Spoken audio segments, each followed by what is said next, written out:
Hallo und herzlich willkommen in meinem Cockpit.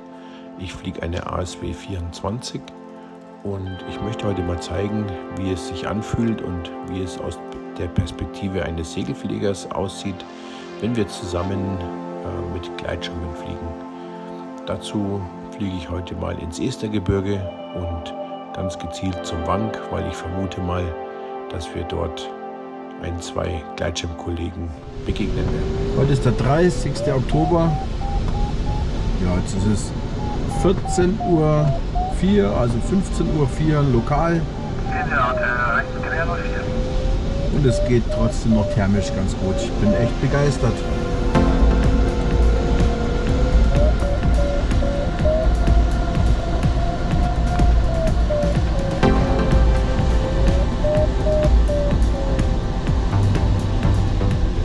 Ich bin jetzt hier gerade im Estergebirge und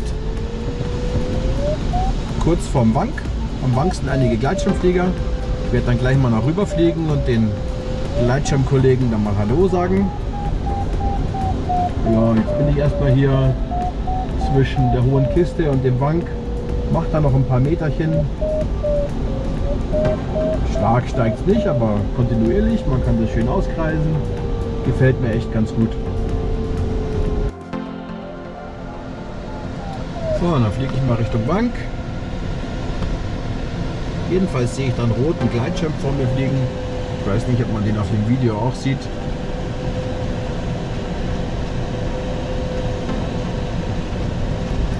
Und so wie es aussieht, steigt der auch. Ja, Gleitschirme fliegen halt viel langsamer als Segelflieger. Aber wenn wir beide in die gleiche Richtung drehen, ich mache das mal, da ist der Kollege, dann gehen wir uns da auch gar nicht im Weg um. Also das geht ganz gut, müssen sich halt nur beide an die Spielregeln halten und dann geht das. Ja. Schauen, wo der Kollege den Steigen hat.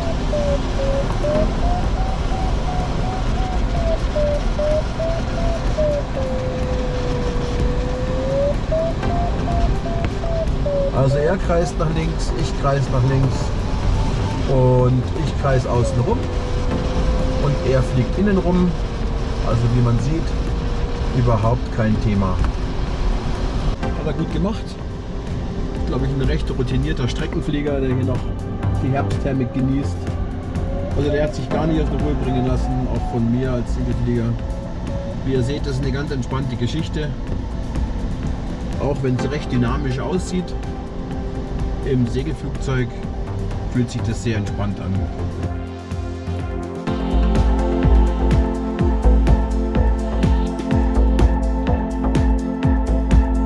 Mit dem Segelflieger habe ich nur halb so viel Sinken wie mit dem Gleitschirm. Das heißt, ich steige ihm natürlich davon. Ist ja auch nicht schlimm. Jedenfalls so können wir uns dann auch allein durch Steigen separieren. So wie es aussieht, fühlt er sich da ganz wohl.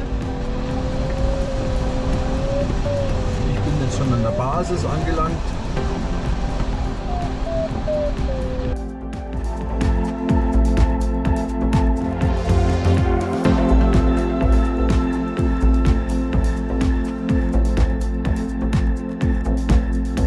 Zum Thema Flam, ja. Flam ist eine super Sache. Das kann ich euch auch gleich mal zeigen hier im Cockpit, wie das bei mir aussieht. Und zwar, ich sehe jetzt hier auf dem Hauptdisplay, sehe ich natürlich meine Flugpfad und vielleicht erkennt ihr es, aber es wird da rechts unten momentan so ein kleiner blauer Gleitschirm eingezeichnet. Also der Kollege hat anscheinend Flam an Bord. Und wenn wir uns begegnen, also sprich auf Kollisionskurs sein sollten, dann würde dieses Gerät hier rechts unten anspringen, wo momentan auch ein paar mehrere Flamziele angezeigt werden. Und es piept dann ganz laut. Das heißt, rausschauen, wo der Verkehr ist. Und in dem Fall ist es halt jetzt eben wie ein Gleitschirmkollege. Flam haben eben auch die meisten Segelflieger an Bord. Auch Motorflieger sind teilweise mit Flammen ausgerüstet. Also es ist auf jeden Fall eine gute Idee, eine Flammenboje dabei zu haben, weil wir Segelflieger, wir werden halt schon rechtzeitig vor euch gewarnt. Das ist eine echt gute Sache. Dann wissen wir genau, okay, da kommt jetzt jemand, der uns da vielleicht im Weg umgeht oder uns eine Thermik anzeigt, im Idealfall. Ja, und so kommt es halt auch, dass wir uns dann in der Thermik begegnen.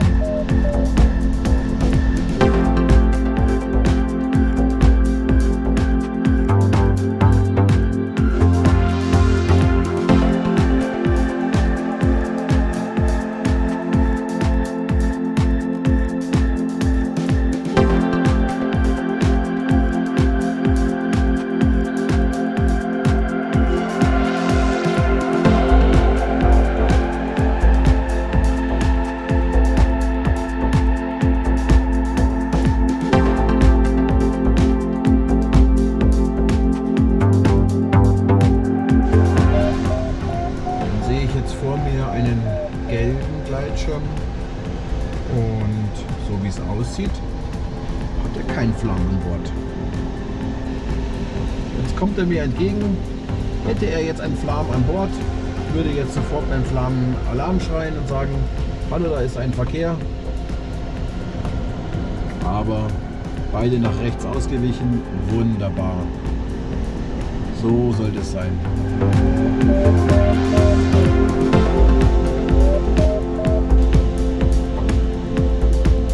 Ja, also was der jetzt macht, der kreist nicht oder nicht so richtig, also nicht so definiert. Ich nehme mal an, dass der hier sich auch in Thermikkreisen befindet, aber ich fliege wieder außen rum. Er fliegt innen rum. Und wie ihr seht, es geht wunderbar. Ja, ich weiß nicht mit den Wirbelschleppen, die ich hinterlasse, wie sich das für euch anfühlt. Vielleicht ist es unangenehm, kann ich nicht genau beurteilen. Aber ja, mit den Winglets und den Außenflächen, glaube ich, habe ich nur ganz kleines Wirbelschleppprofil. Und vielleicht merkt man das im Schirm auch gar nicht. Ja, so viel dazu.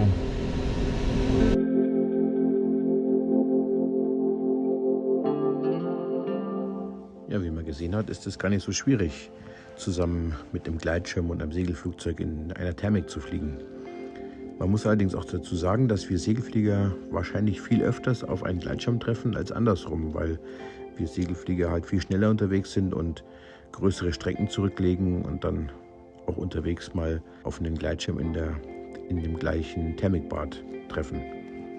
Ein Tipp für alle Segelfliegerkollegen: Wenn du zusammen mit einem Gleitschirm oder mit mehreren Gleitschirmfliegern in einem Bad drehst, dann ist es für die Gleitschirmflieger gar nicht so einfach, den Bad zu verlassen, wenn Segelflieger außen herum kreisen.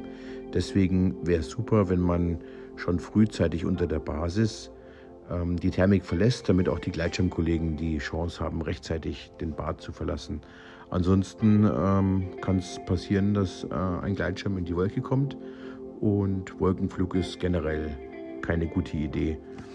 Ich weiß, mit dem Gleitschirm ist es möglich, auch Wolkenflug zu betreiben, und habe das auch schon gesehen, ja, aber es ist halt nicht toll, wenn man mit dem Segelflugzeug unter der Basis entlang fliegt und dann plötzlich aus der Basis ein Gleitschirm herausspiralt. Zum Thema Vorflugregeln, ja, also grundsätzlich ist es so, dass wir Segelflieger, euch Gleitschirmflieger, schon viel früher erkennen, weil ein Gleitschirm, der ist recht bunt und der ist doch relativ schnell in der Luft zu erkennen. Ein Segelflugzeug dagegen hat halt so ein schmales Profil, das ist halt recht schwer zu sehen. Aber wenn zwei Fluggeräte aufeinander zufliegen, dann müssen natürlich beide nach rechts ausweichen. Am Hang ist es ein bisschen anders. Also am Hang habe ich die Erfahrung gemacht, dass wir eigentlich grundsätzlich immer den Gleitschirmfliegern ausweichen, weil wir einfach viel manövrierfähiger sind als ein Gleitschirm. Deshalb werden wir am Hang auch immer einen größeren Abstand halten. In der Thermik müssen natürlich beide immer die gleiche Drehrichtung haben.